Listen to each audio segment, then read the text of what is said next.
Hey,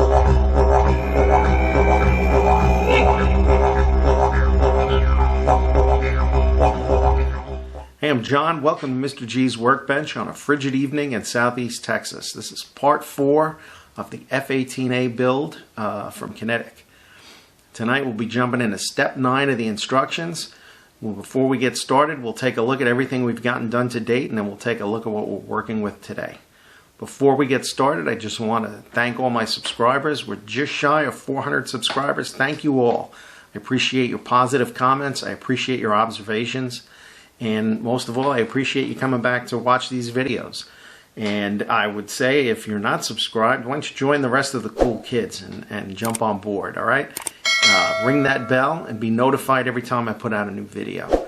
So let's jump right into step 9 of the instructions. So let's start with a quick recap of where we are to date. Last time we got together in part 3, we installed the intakes and the exhausts. We painted and installed the main gear bays, and we painted the nose gear bay. So that's all we've got from there. Prior to that, in episode 1, we assembled and painted the cockpit. So we've got that done. And we've got the exhausts, but we haven't done anything with them yet. I primed them in black, and that's as far as I've gone with them. I haven't done anything with them. I'm still considering how I want to paint them to get a nice looking finish on them, since they will be very obvious. So let's jump into step 9 of the instructions and see what we've got. So it looks like in step 9, you pick your choice of open or closed refueling probe. We'll go in closed. So there's H7, and here's the cover H6. We've got that. Then it looks like we're assembling the nose. So we've got D5, we've got C14, and since we're doing an F-18A, we're using C18 here on the bottom. And then we have E35, which is there. We've got E105, which took a little bit of searching to find. When you go looking for it, it's in the center right of the frame E, if you take a look at it from head on. Then we've got angle of attack probe E34, and we've got the rear bulkhead of the nose, which is actually the front bulkhead of the nose gear bay, which I've already started painting when I was working on the nose gear. So those are the parts for today. Looks like we've got some holes to drill out here. Now, they're calling for 2 holes on each side of the nose to be drilled out. And I'm going to be honest, if you look at this half, now here's C14, and they're saying there's 2 holes there.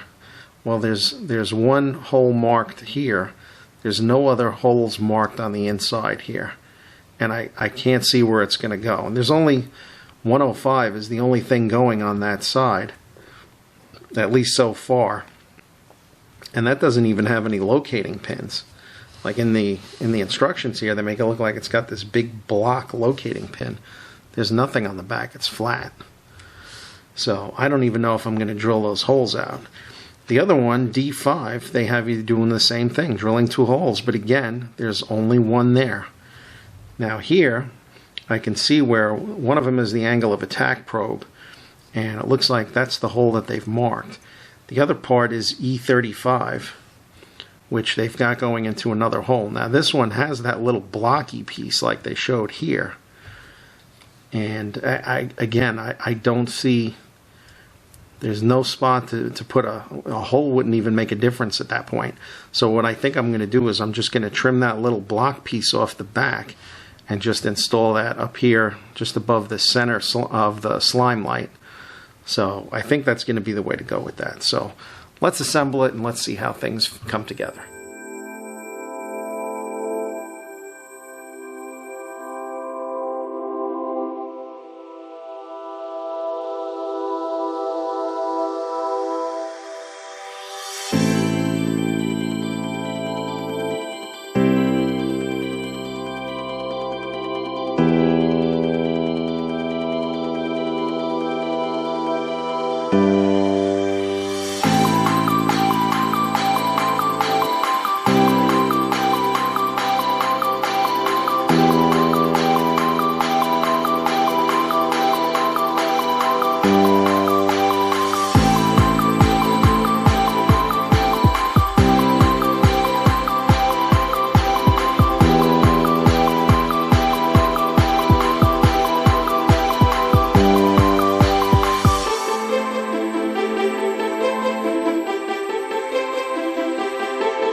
Step 9 is in the books. So let me just quickly go over what we did here. We took these two nose halves, D5 and C14. We put them together. After we drilled a couple of holes in it, we installed this. It's the back wall of the nose, but it's going to be the forward wall of the nose gear bay. That was H31. And one of the mistakes I made here was this. The hole that I drilled per instructions, I made it too big, so this angle of attack probe just would fall through. So what I did was I took some thick CA, filled the hole, then I put a little dab more on the end of the part, E34, and then I inserted it into the still wet glue, and then I applied some accelerator to that to get it to dry. So it's in there nice and solid now. This part here, E35, they wanted you to drill a hole for it. There was no point in drilling a hole because, number one, they didn't give you a spot to put it in. Number two, the back of the part had a block on it, so I just cut the block off, sanded it flat, and gingerly installed that with some extra thin. After recovering it from becoming a sacrifice to the carpet monster, I found it and put it back, and I actually found a part from another build there, from my F5 build. So good news for me there. This is 105 I installed on this side. I looked at the instructions, and that's where it's supposed to be. I looked at the diagrams. So I squeezed it in just between the refueling probe bay and this right-hand slime light. This refueling probe bay was obnoxious. The part H7, the bay itself, is easy enough to install because there's a slot for it. I got that in. I let that dry first before I tried to put the door H6 on. When I went to put that on, it kept wanting to fall in on itself. There wasn't any kind of positive locating for it. So what I did was, you can see a sliver of sheet styrene there that I put in behind it to support it. And then I glued everything together, and I gave it a light sand. I went back and picked out these rivets here on this panel behind it.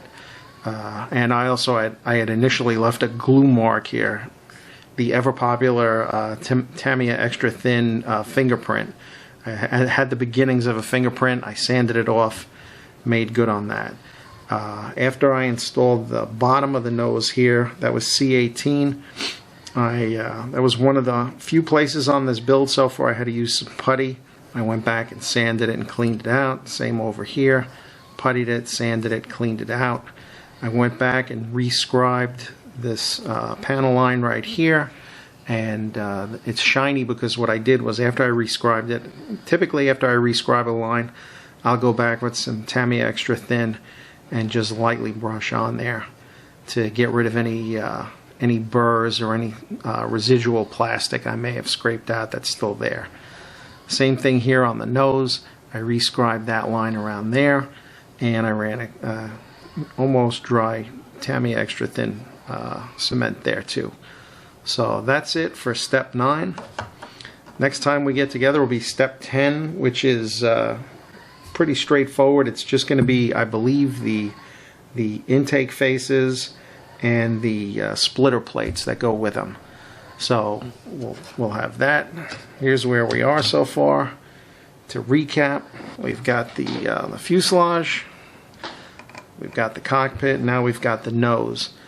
And I've gone ahead and looked, and what happens is the top of the fuselage also is one piece with the top of this nose section. So that'll all come together. It seems, I dry fit it, and it seems to fit pretty well. So it looks like, fingers crossed, so far so good on this. So I will see you next time for step 10. Take care. Thanks for tuning in.